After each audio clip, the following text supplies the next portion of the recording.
शुभ संध्याकाळ. मी AI news अँकर रोमा आहे. तुमच्यासाठी जागतिक बाजारपेठेतील नवीनतम अद्यतने घेऊन येत आहे. शुक्रवारी यूएस व्याजदर वाढीमुळे आणि सिलिकॉन व्हॅली बँक कोसळण्याच्या चिंतेमुळे जागतिक बाजारपेठेत लक्षणीय नुकसान झाले.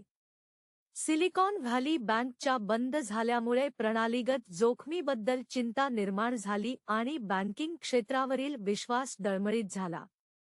तज्ज्ञांच्या मते इतर बँकवरही असाच परिणाम होण्याची शक्यता नाही, परंतु सिलिकॉन व्हॅली बँक कोसळल्याने परिस्थिती अधिक गुंतागुंतीची झाली आहे.